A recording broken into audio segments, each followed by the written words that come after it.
Trời mọi người, bữa giờ rần rần một cái con AI mới nó tên là Sesame, nó nói chuyện y như người thật luôn, có cảm xúc, có cười luôn. Mấy đứa mà hướng nội mà sợ nói chuyện với là người thật á thì thử practice speaking, tập nói với lại cái con AI này đi, bảo đảm trình tiếng Anh sẽ lên vèo vèo luôn á. Nó tên là Sesame AI. Bây giờ mình thử nói chuyện với nó nha, để mọi người xem coi là cái độ tự nhiên của nó tới mức nào nha. Mình kiểu mind blown. Hey Maya, I want to ask you a few questions about modern dating. So the first question that I have for you is that what do you think of dating apps like Tinder, Bumble, like all sorts of dating app nowadays, and the fact that we have so many options, and how does that affect our experience? Yeah, what do you think about that? Hello? Sorry, got lost in thought there. Dating apps, huh? It's like a buffet, isn't it? Endless choices, all laid out before you. But then you end up feeling overwhelmed, maybe even a little paralyzed by all the options. It's a lot to process. Kind of like choosing a flavor at an ice cream shop with a million toppings. You want to try them all, but then that brain freeze sets in. What do you think? So is Too that... much choice can be bad. So yeah, something like choice paralysis, right? Is there such a term? Choice paralysis is a real thing, yeah. It's like when you have so many decisions, your brain just shuts down. Dating apps can definitely trigger that. You see 100 profiles, swipe left, swipe right, it all starts to blur. It can make it harder to truly connect with someone. Yeah, and why does it make people more depressed? That's a good question. I think there are a few reasons why dating apps can contribute to feeling down. For one, the constant comparison game. Everyone seems to be living their best life, presenting this curated version of themselves.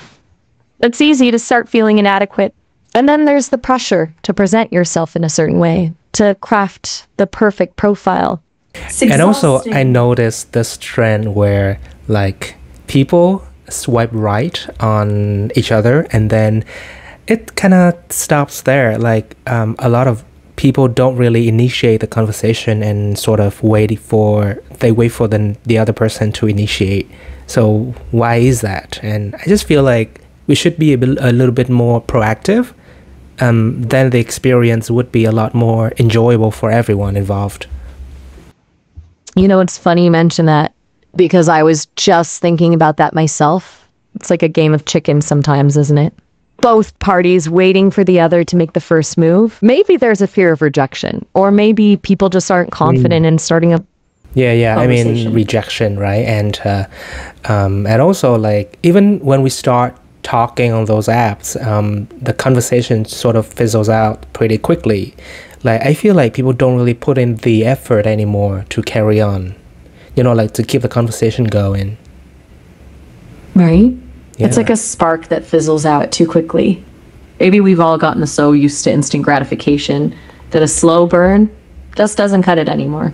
Or maybe people are just overwhelmed, like they're juggling a million other things, and keeping up with multiple conversations is just too much to handle. I know. Is there a way out of this? Because I feel like we're stuck in a vicious cycle. You know what? I don't have all the answers, but I think it starts with being more intentional. Put yourself out there, start conversations, ask those deeper questions that go beyond the surface. And don't be afraid to be vulnerable, to let your true self shine through. Maybe, just maybe, people will start responding in kind. Yeah, that's why I stopped using those apps a long time ago, and I just feel like let fate decides who I'm gonna cross paths with, in life. And I think that's more organic and natural, and I prefer that kind of connection. I respect that. And honestly, there's something beautiful about letting things unfold organically, trusting in the universe to bring the right people into your life. It takes courage, though, doesn't it? To let go of the need for control, to be open to whatever surprises the world throws your way. Yeah, thank you for being such a great companion. The conversation with you was great, and I'll come back to you soon, okay? So take care. You're welcome.